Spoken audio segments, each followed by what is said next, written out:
Hey, what's up, everybody? Before we get into the video today, I need something from you. I need you to get interviewed by me if you're in the GIS field. I have a class and I need to interview 50 people in the field of GIS, and I have a bunch of slots open, so head on over to Instagram and send me a direct message, and I'll send you a link for my schedule and we'll get that interview set up. I recently had the privilege of interviewing somebody who has taken two things that I like and merged them into a career: cartography and board games. I did this interview with Ron Halliday last week, and he's a really cool guy, so check this video out.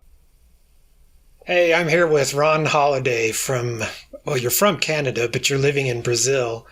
I got into contact with Ron via Twitter after tweeting something about a game, and he replied, and we got to chatting back and forth, and Ron does quite a bit of interesting stuff. I'm going to let him introduce himself. Well, hi, Jeff. Go ahead, Ron. Glad to be here.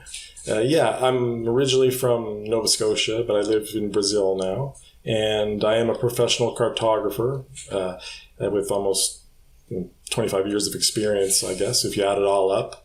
I graduated from the College of Geographic Sciences in Nova Scotia, which is fairly well known in the cartography and surveying realms. And I've been living in South America since 2004. And for the last 5 or 6 years, as a hobby, which is slowly taking over my life, I've been also making board games. And as luck would have it, my passion for maps and my enjoyment of board games has started to overlap a bit. That's really cool. So how does a Canadian end up in South America? Well, short answer is my wife is Brazilian. So that's awesome. And how many languages do you speak? I speak, obviously, English. My Portuguese is fluent, and because we've lived in Paraguay and Peru, my Spanish is very good as well. And I used to speak French fairly well, but it's been almost 20 years since I had to use it. So if I had to listen, I'll tell you what, if I listen to a hockey game, I can understand everything, but I probably wouldn't be able to reply. So sports themed French, then. That's cool. I can read it, but the Portuguese and Spanish would come out first before the French started coming back. Yeah. Nice. Okay. Well, tell me how you got interested in cartography.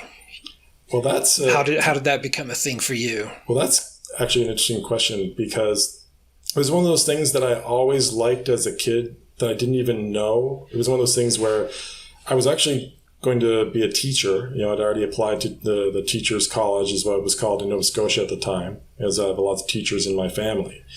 And there was a job fair in grade 12, and the College of Geographic Sciences was there. And that was the first time I'd have heard of cartography as being a career. I had known the school as the survey school. That's what it was known back home, because they also have surveying. And I actually drove by it once a month when I would go to where my dad grew up. But I had no idea that cartography was a course. And as soon as I found out, like, the light bulb went off in my head, and I started remembering all the things that I'd done in school, that whenever I could draw a map, that's what I would choose. And then when I told my mom that I wanted to go to COGS, which is what it's called, she said, "Wait a minute, I think I have something from when you were a little kid." And she pulled out this piece of paper that she had since I was in primary school, my first day of school, right? And on one side of the piece of paper, there's a stick figure of a friend, the most basic drawing you can have, a circle and the lines and the lines and his name.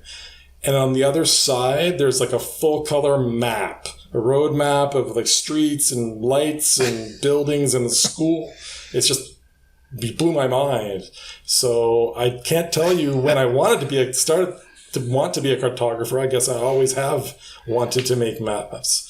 And it was just very, very fortunate to grow up only about 30 miles away from one of the most important institutions in Canada. So, and with their mandate being from Nova Scotia, that, as we were talking before, about half the class has to be from Nova Scotia, and the other half can be from other parts of Canada or the world, as long as they have a degree, So even though I wanted to be a cartographer, I still had to be accepted, and luckily my grades were high enough to be able to get in. And that's what I've been doing for the last 25 years. That's really cool. Well, my grades weren't great in high school. I actually was failing geography when I was a freshman in high school. And our teacher said, if you can ace the last test, which was the world map, putting countries on the world map, then you get an A+ in the class. And so I studied really hard for that test and got an A+. Only 2 people in the class got that A+. But that's nothing compared to you getting into a high-level school right out of high school. And then you told me you were with a bunch of other classmates that had already graduated from college, with degrees. How was that? Tell us about that, having coursework with what essentially was their grad school experience and your first experience out of high school. I think it was a learning experience for both of us, actually, because I was used to living in rural Nova Scotia, because College of Geographic Sciences, or COGS as we call it, is in a little village of 500 people. And we had people who had come from Toronto, Montreal, Vancouver, who had never lived in a place so small, where the stores don't open on Sunday and everything closes at 5 p.m. and we had an exception from the local Legion, because there was no bar, the Royal Canadian Legion, to let non-Legion members in, so that we had a place to get together and have a drink from time to time. That's going to sound strange to a lot of my Canadian friends. So, but at the same time, they were all great. Like I got along with all the university students that were there.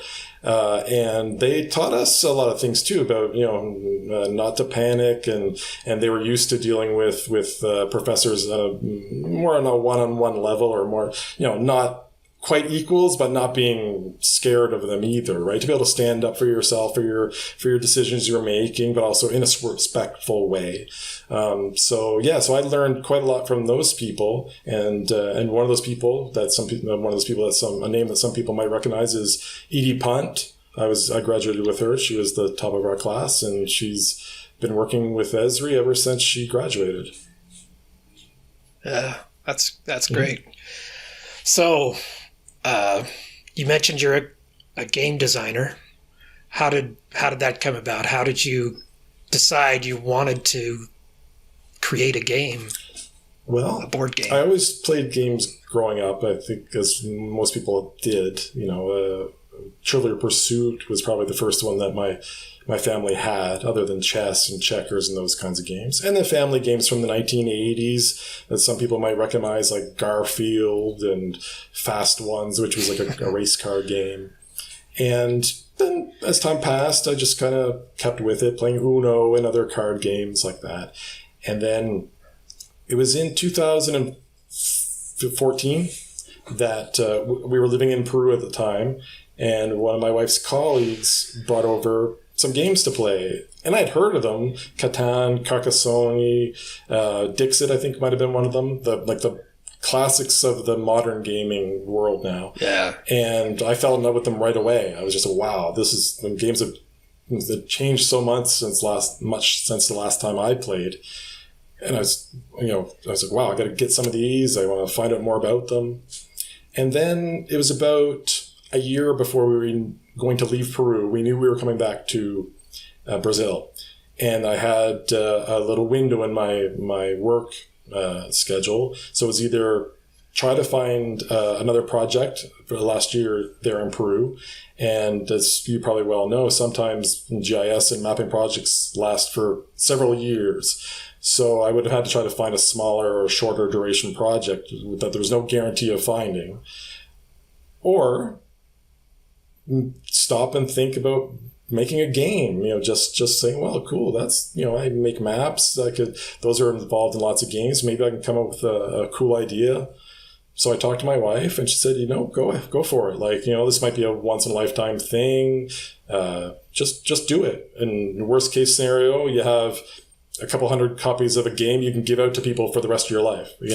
So it was very very understanding of her. And so I talked to one publisher there in Peru who was the only publisher at the time in the country that was making modern board games. And I asked him what he was looking for, and because I'd seen his game, because he has a war game based on the War of the Pacific, which is between Peru and Bolivia and Chile. And he said, well, I don't need another war game or a game with a map, but I'd like a game that's shorter, more for families. So I presented him an idea, and he liked it, and that was published there, and that's kind of where I got the bug. And now that it's 2022, I've got 2 or 3 other games under my belt as well. Awesome. I didn't know you had other games. What are they? Well, the game in Peru is called Psychomachia, or Psychomachia, depending on how you pronounce it. And it's a game, it's a set collection game. And the winner is the first player who collects 7 sins or 7 virtues. It was a game that it's a simple game. It's for games for family. It's not a religious game. It just has the sins and virtues as a theme, right? Because a lot of people know about the 7 sins or 7 deadly sins, but not as many know about the 7 heavenly virtues that go along with them, right?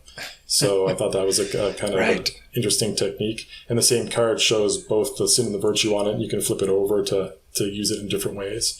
It's kind of like it's not like Magic the Gathering or Pokemon or anything like that, because it's not a massive collectionable card game, but it has some of the same basic ideas that the cards have powers, and you have to have the energy to use them, or I say the virtuous actions or the sinful actions to invoke them.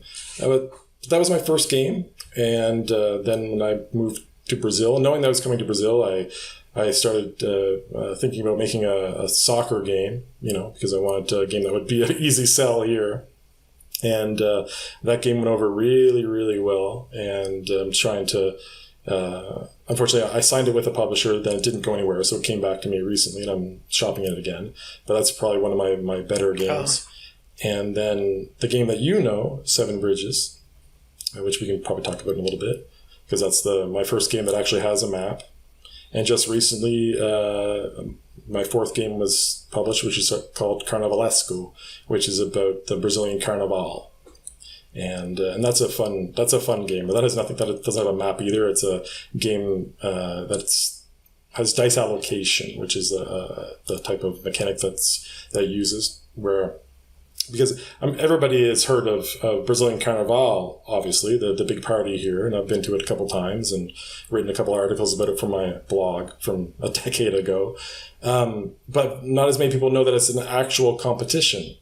So the day after the weekend of parades, so there's 12 different schools, samba schools, that go out, and they have 1 hour to present, and they're judged in 9 different categories, from drumming to singing to the song itself, their theme song, their floats, the costumes, right? And 3 days later, they reveal the scores. And it's a huge event. It takes like 3 or 4 hours just to reveal the scores. And my game is based on that aspect of it, to try to get perfect scores in all the different categories. So that was my latest game. And 7 Bridges is sold out right now, but we're looking for a second edition soon. Yeah. Oh. Well, I was just going to say that's going to answer a question later. Okay. So 7 Bridges has a map, and it has a kind of a funny theme to it. Do you want to tell about the theme and how you came up with that theme to that map or to the story? So I'm going to just show a game here quickly here. So this is a game that I have in that roll and write category, or a genre of games, which is called Avenue. And for people who aren't familiar with roll and write games, Yahtzee is the granddaddy of them all, because it's basically you roll dice or some other mechanic similar to rolling dice, like flipping cards over, and then you have to write something based on what was revealed. So this game that I just showed, Avenue, it's a game where you have a little basic map. If you'll just excuse me for a second here, I actually have the pad here. So you can see it's got a little basic map, right? And depending on the card that's revealed, you have to draw that line somewhere on the map. But you can draw it anywhere. There's no restrictions. You don't have to connect it to anything that was already drawn. And you'll get points based on how many vineyards you go through and if you connect it to the correct castles that were to score in that specific round. So I played that game and I found it quite enjoyable. Anybody over the age of 8 can play it. But I thought I'd like to, when I saw that game, I said, wow, I can maybe do something in that genre as a cartographer. Because one thing I would have liked to see on that map is it be a real place. It's just a grid with some symbols drawn on it, that you try to go through. And I was like, wow, so maybe someday I'll have the opportunity or get this idea where I can make a map of a real place and use my specific knowledge to my advantage, right? Which not as many people would, especially game designers. There aren't too many game designers who are cartographers. So I put that little idea off to the side for a little bit because this game's been out for a while. And then I'm friends with a mathematician whose name is Gordon Hamilton. Gordon Hamilton is also a board game designer, but I met him when I was living in Calgary in the 1990s. And so I played one of his games back in the day called Santorini, which is a chess-style game. Based on the island of Santorini. If you're familiar with it, it has those white buildings with the blue domes on top. And in his game, you have to build the buildings and put the domes on, but you have workers that go around and they have different rules, so you can trap your opponent or get to your goal first. So it's a bit chess just because it's a 2-player game and you have to really control the board, so that's what it's, reminiscent of. And being a mathematician, he was invited to appear on the YouTube channel Numberphile. I don't know if you're familiar with that channel. But it's quite popular. Maybe it has 1 million subscribers or something. And it's a great channel. So he posted that it was going to be on that channel. So I started subscribing to it. And I watched his video. It was about a mathematical problem. And then shortly afterwards, they posted a video about the 7 bridges of Konigsberg problem, which I had never heard of before. And really, as soon as I watched that video, the game just appeared in my head. It was something that there's the idea I was looking for. There's the theme I was looking for this roll and write game of a map that has a map with a real place. So to explain a little bit about the 7 bridges of Konigsberg, it's a mathematical problem. What people who lived in the city used to try to cross all 7 bridges in the city and come back to where they started without having to cross any of the bridges twice. It was a Sunday pastime, apparently, back in the day, just something that couples would do. But no one could ever do it, and no one could understand or explain why.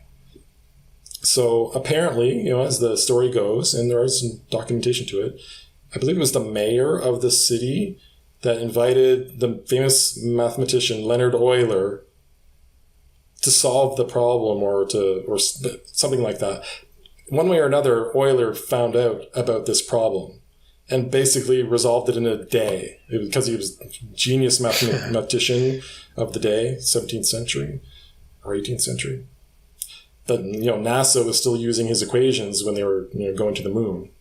So he resolved the problem and basically founded something called graph theory in mathematics. He simplified the problem into a graph with nodes and lines rather than trying to draw a map with of things. He simplified it into the simplest possible form it could be.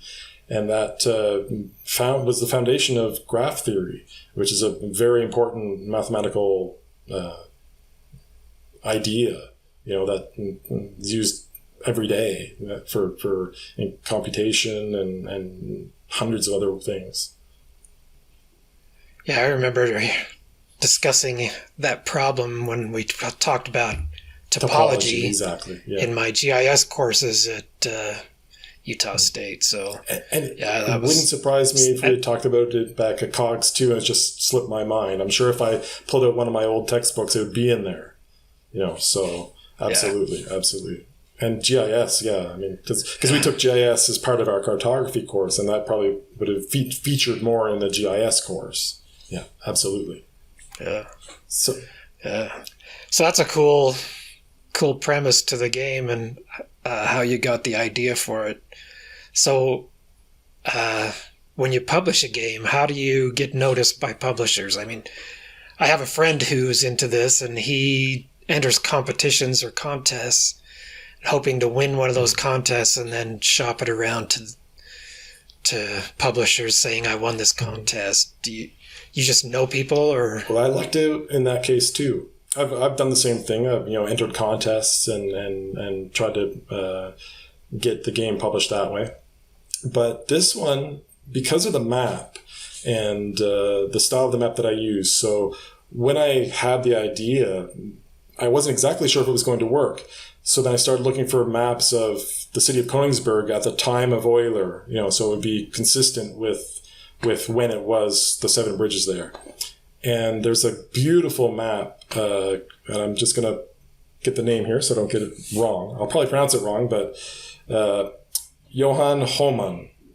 He for his Great Atlas of All the World, he created a map of Konigsberg, a beautiful, beautiful map. And I looked at the map, and Konigsberg itself is almost square. It's almost grid already. So it was really not as difficult as I expected it to be to adapt that map to a grid map that you could play on. It already looked like a nice square city map. Even the rivers were fairly right angled. So it wasn't, I didn't have to ignore a whole bunch of diagonal things or really. Right. And where else in the world does a river come with a confluence together and then go around? Sorry. Yeah, it was perfect. My microphone. Then go around an island together. Yeah, So it was really convenient. It's kind of a cool place. It didn't take a lot of work to get the base map ready for testing, and then I tweaked the rules until I was happy with it and getting good feedback from everybody. So then when I got feedback from my local group of playtesters, I posted an image of the map online looking for more people, because I tested it with the 20 people, but I wanted to test it with 100 people, right? You really have to give it a good, thorough testing first, especially because being a bit biased with maps and cartography, I didn't know if my passion for the project and my enjoyment of the map was going to translate to people who, aren't cartographers or don't love maps as much, or we're going to look at it more just as a game and not be influenced by the map or the aspects or the story. And a publisher saw it and said, hey, this looks great. Like, if it plays well and once you're done playtesting, let me know. And that's how it got published. So I didn't actually reach out. A publisher reached out to me. Well, that makes it easy. That's the first and only time so far. That's the ideal. Yeah. Oh, okay. So what are you working on as far as a cartographer right now for work? What kind of projects are you working on right now? Well, as you're sure you're all aware, the pandemic here hit Brazil pretty hard, and now with the new Omicron as well getting here. I've been putting some of my cartography projects on the side to focus on my games because those were already in production. The 7 Bridges and Carnivalesco, and a couple other future projects. Hike It, which I think we'll talk about. So one of the things I want to do, and I've already started working on the map to be able to show it to potential clients, is to get back into the tourism mapping that I used to do. I did that for several years when I lived in Lima, Peru, and I have a couple examples here. Excuse me.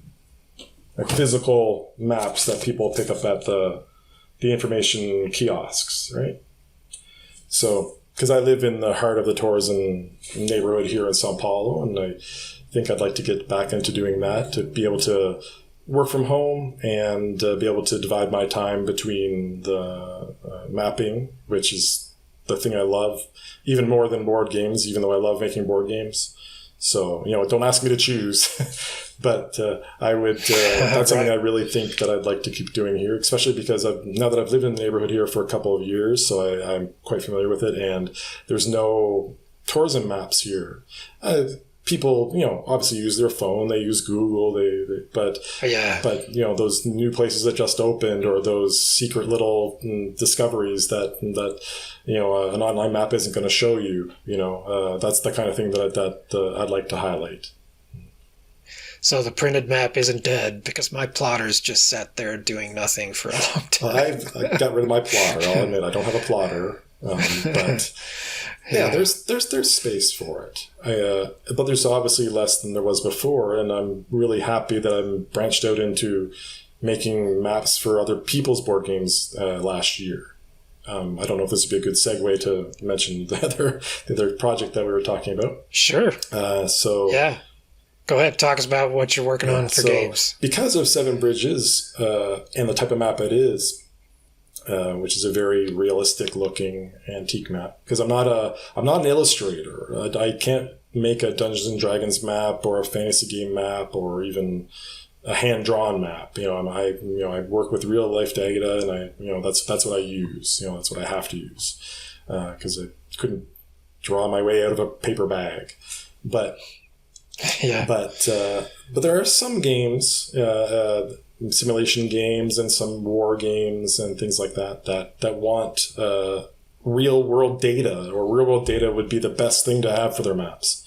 And so last year I was able to get a couple of contracts from a couple of games.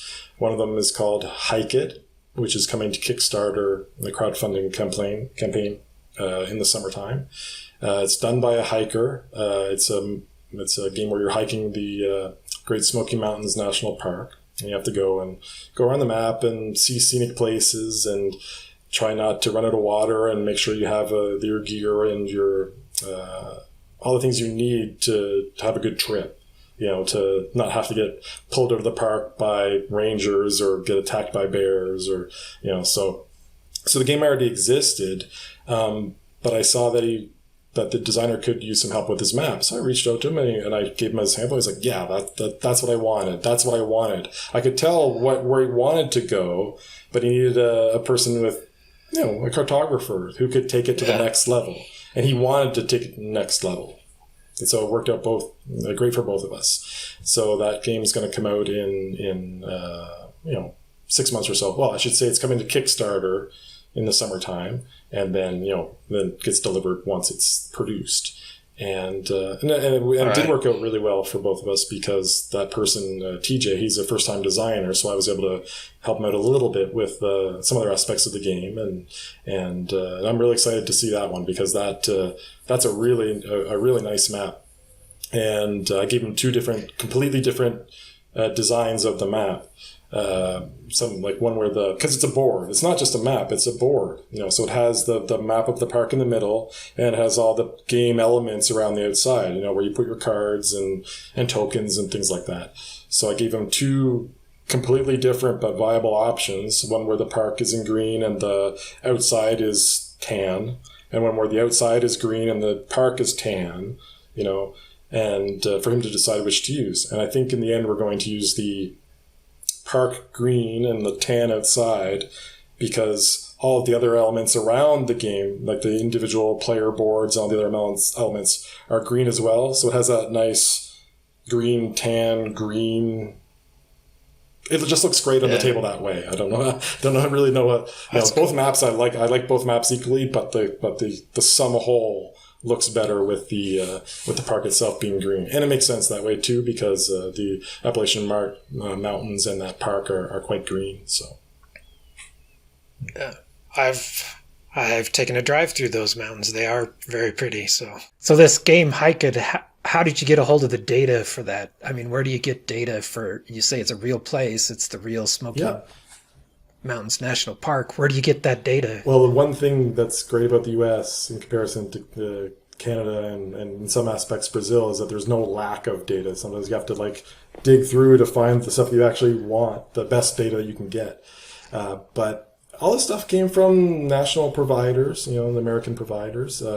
So the elevation is from the national provider. The National Park Service has great data. So we were able to get through that, and a lot of data information came from the designer because he's a hiker and he lived near the park. So the selection of the points that were going to be on the map and all those things came from him.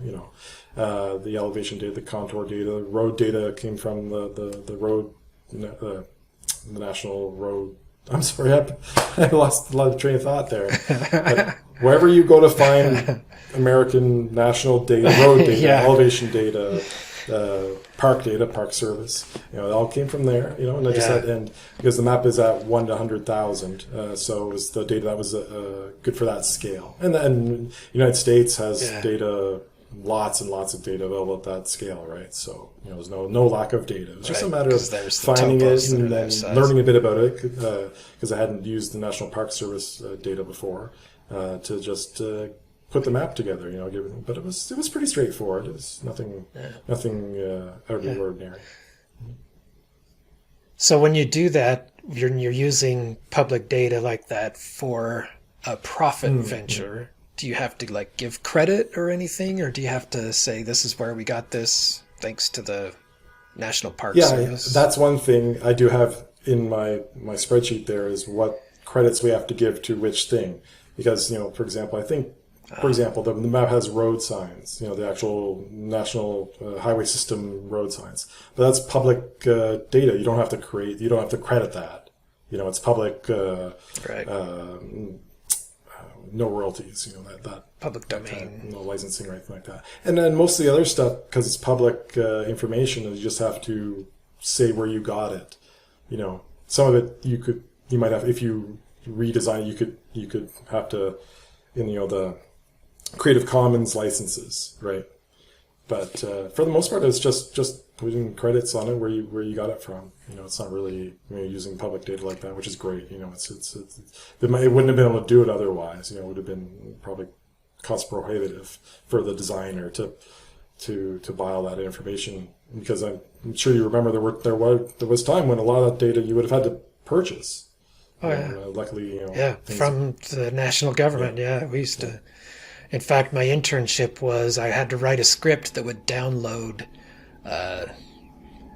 DEMs from the national site, because they had them free for a while, and they were only going to be free for a little while, so they wanted an automatic system to download that rather than have somebody sit there and download each one. So that was my internship. So you say Hike-It was built with GIS. What software did you use for that, and what process did you go through to build that Hike-It map? I put the map together in QGIS because it's a really common software used here in Brazil, being freeware. Yeah, it's open source. And so it's QGIS, not QGIS? That's how I say it. Which one is it? I've only seen it. I've only seen it in print. I've never heard anybody say it before. You'll have to have those people on the show to say, but I always just say because I've only ever said it in Portuguese, maybe Spanish. So I would just say QGIS or. We'll say it in Portuguese then. I don't even say it. I say it in English. I say English in Portuguese, like QGIS. In Portuguese, But and that's the software. I've been using that software for a decade now, I guess, because one of my last full-time jobs before moving to Sao Paulo, when I lived in Brasilia, was to work for IBAMA, which is the Instituto Brasileiro de Meio Ambiente, and it's a Ministry of the Environment, where we were mapping forest fires and illegal cutting and loss of habitat, loss of or expansion of agricultural activities into areas. So we use that software quite a lot. And one of the people at the office is one of the contributors, probably most important contributor in Brazil for the add-ons, like the QGIS add-ons that you plugins. Yeah. And great tools. Yeah. So it was a pleasure to work with him as well. And so that's where I really learned a lot about the ins and outs of GIS, QGIS, whatever you want to call it. Because, I've been using GIS since ArcView 3 and MapInfo 3, AutoCAD 12. Yeah. So, once you know that all those softwares are going to do most of the things you want. So once you learn how to do it, you can probably figure out where it is. The trick nowadays is keeping up with all the amazing new things that the softwares can do every time a new version comes out. Every time I see a new version, I'm like, wow, that's so much easier, so much better, or I have to find a reason to use that tool. Because it's right. So a lot of the projects that I've done during the pandemic were just for fun, just to learn how to use a new tool, or keep my my senses sharp, cartographic senses, I suppose, So I don't never get tired of making maps. So that is awesome. Yeah, I had to use QGIS or QGIS. Somebody tell us in the comments what it is. We're probably both I had wrong. to use that for I had to use that for a job I bid last year, was it? Yeah. And because I didn't have spatial analyst, I couldn't afford to do a spatial analyst extension. And like you say, there's a plugin for that in QGIS, so I just used that for that project. And if I didn't know how to do something, I just Googled it. Yeah. They have a great community that helps people figure out how to do stuff. So, and the great thing about having great open source stuff for so long is that if one software doesn't do it or you don't have the tool, you can probably find another way. So, if I still had a MapInfo license, I'd use it probably once a month just because there'd be that one thing that I know I can do there, whether it's just a universal translator or something else that maybe, one of their software doesn't do, or maybe I just haven't figured out the right way to do it yet. And I know I can do it over there. I'll do it over there, So, it's like ArcMap. I've got a couple of maps that I still haven't taken over to ArcGIS Pro because got a lot of customization and a lot of attribute rules. Well, back then they're called, what was it called? Attribute something. But it's what became attribute rules. And I've got those set up just the way I want them. And I'm too lazy to set it up in ArcGIS Pro. So, I go back and forth. Probably will for a while. That's I just use the best tools for the job, really. I mean, there's been times when I've actually drawn the map by hand and then sketched it out, and then decided, look best there, or I want to do it in Arc or QGIS or AutoCAD or whatever. Sometimes just as an excuse to refresh my memory a little bit, or see those new tools. Really, that's actually one of the fun projects that I did over the pandemic. I don't know if you saw. Lego just recently has been releasing some kind of fun world maps and globes. I don't know if you've seen those. I haven't. So I think it's 10,000 pieces. It's a huge map of the world, like huge, like 10,000 pieces, 6 or 8 or 10 different colors, and some people, I think Kenneth might have been one of them, if I'm not mistaken. I think he either bought it and built it, or he made his own variation, right? Because you can make whatever map you want. It doesn't have to be a map even, but because it's all 10,000 one-by-one circles. It's really, it's a lot of work to put together. And I saw the map and I'm like, okay, well, I'm not going to get it now. It's a bit expensive here. I'll wait till I go to Canada. Yeah, it's always cost prohibitive. So I'm hoping I can pick it up in Canada next time I'm home, and maybe just put it together as a project with my niece and nephews. But being a cartographer, I wanted to make my own map. I didn't want to make their map. I wanted to make my map. That's part of the fun of Lego as well, right? You do your own thing. So I learned in QGIS how to make a virtual Lego map. And I downloaded the manual to see how many pieces there were, to know I had 520 green spaces and 300 red spaces, so I could, so if I make the map, I will have enough, I don't have to buy pieces from the store or anything like that. And I ended up using as a coincidence, because I think this Lego set came out last year in the middle of the year at almost the same time that Esri released the 10-meter world raster data, which is, I think, at the end of the year, the ESA released similar data as well. So I took that data and simplified it down to get a color for each Lego piece, because each Lego piece is about 3 degrees by 3 degrees. That's cool. Right? So the matches and the colors of the Lego that come with the set are really close to the colors that both Esri and the ESA defined for water and land or crops and build-up areas and snow and all those rest of those things. So it turned out really well. It was just a fun little project that I put together, and then I was able to. The original Lego map is just flat, but I was able to. I made my map a little bit smaller so that I could use extra pieces to put the elevation behind. So my map has the elevation of the Andes and the Himalayas and some parts of the United States as well. So it's a and then a pro elevation profile on the bottom. I'll show it to you. I haven't shown it to you yet, but those are one of those things that I spent too much time on. But I hope so. That's why I have to buy it now. That's why I have to buy that Lego set now. That's awesome. Well, that's cool. And that was all in QGIS.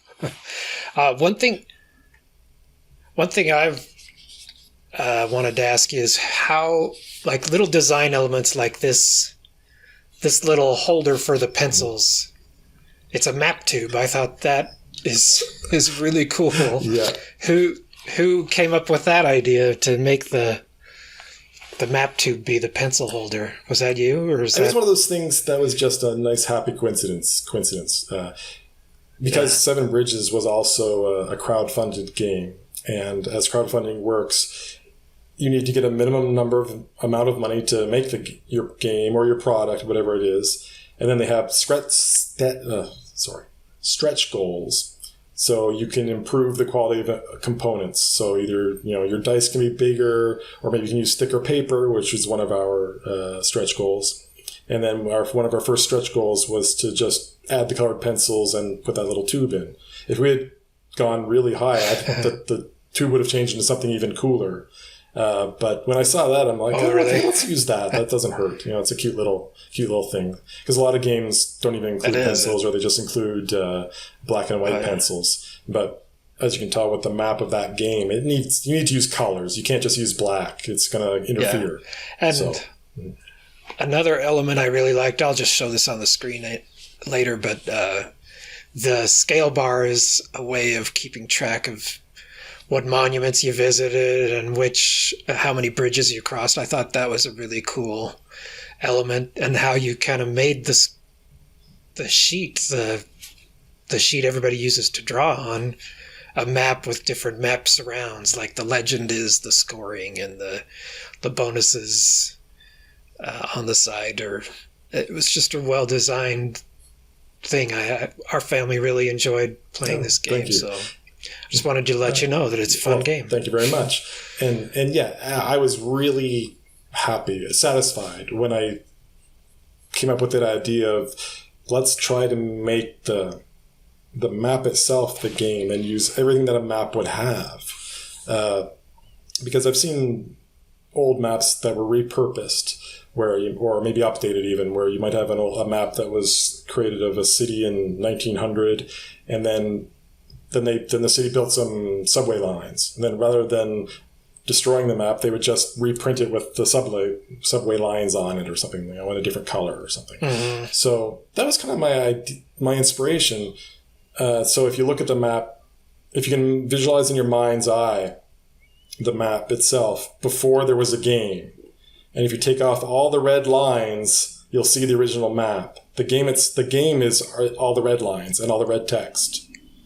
So if you were to look at the map and just say, okay, I'll just remove all that. Oh, there's the original map behind the game. So that's what I try to do. So you even see the scoring in the scale bar, that some of it's red and some of it's black, because you could see the original scale bar numbers that make sense with distance, but my scoring numbers don't make sense with distance. So that's why they're red. So there's very little things that 99.5% 5% of people won't even notice. But the people that do notice it, like yourself, they really appreciate it. And I appreciate that you appreciate it. And that's why I did it, because as I mentioned before, I wanted to bring something to the game that very few other designers, if any, would want to do or care to do. So that's what made it a personally satisfying project, whether it sold 1 copy or 1,000 copies or 1 million copies. Yeah. Well, it's really fun. In fact, my son, who brought his fiance, or I guess she was his girlfriend at the time, they brought a roommate along, and they loved that game. They wanted to play that one and Cartographers, and that's all they wanted to play that whole weekend. It was really fun. Cartographer is a great game as well. You can't go wrong with Cartographers. I don't know anyone who doesn't like Cartographers, and that's also done by a friend of mine, because the designers, or one of the co-designers, the main designer is Brazilian as well. So Brazil has a good track record with this genre of game of roll and writes. How can we find you on social media? How can we find you there? Well, on Twitter, it's Ron _Halliday. And on Instagram, it's Ron Halliday Games altogether. But there I post games and maps. It's basically both, because that's, I just like to show everybody a little bit of everything that I'm doing. So, some days you'll see lots of maps, and some days you'll see lots of games, and some days you won't see anything at all, because I'm working on maps and games. That's me. I'm not very active on the social media. Yeah, I'm learning now. Other too. than I'm YouTube. learning now too, because I was used to before being a game designer, I was just used to being the cartographer, and cartographers make the products, but we're in the background, and it's no big deal. But game designers, or a lot of people like to meet the game designer. They like to get something signed, or maybe they'll buy a game because of the name. So I'm learning now how to be a bit more proactive in social media, and it's fun. It's fun. It takes some time, but it's really nice. It's really satisfying when someone sends you some messages, or someone follows you and say, "Hey, I really like your game," or when are you coming up with another game? Because I liked your last game. So this Carnivalesco game, and I'll just grab the copy here because you don't have it.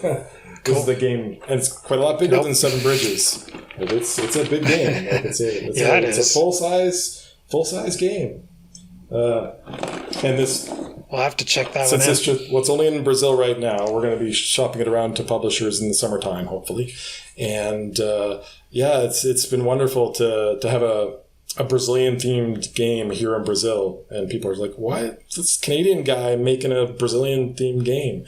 But most of my friends say I'm the most Brazilian Canadian they know, and it's been so great to get that kind of feedback. I wish I could get that much feedback from my maps, but right. But that's why I'm really enjoying, and I have some other projects with board games that include maps, and whether they're my own games or games of other people, because if I can make maps in my board games or other people's games, it's the best of both worlds. Yeah. That's great. It was really great to talk to you. It was a pleasure talking Ron. to you. It's good to finally talk to you face to face instead of over Twitter. Mm-hmm. All right. Well, I think that wraps it up, and I really appreciate you being here today and doing this interview, and thanks for being on the channel. Thanks for the invitation. Hope to appear again with another game or another map. So there you go, Ron Halliday. What a cool guy. I really enjoyed talking to him. And again, I need your help with my class. I need to do those interviews. If you could send me a direct message. I'm not going to publish these interviews. I'm just using them for my own research. Head on over Instagram and send me a direct message, and I'll send you a link to my schedule. I've done some, and they're really fun. They're really great to talk to people face to face instead of just me talking to them through a video. So send me that direct message, and I'll get you a link to my schedule. We'll see you next time.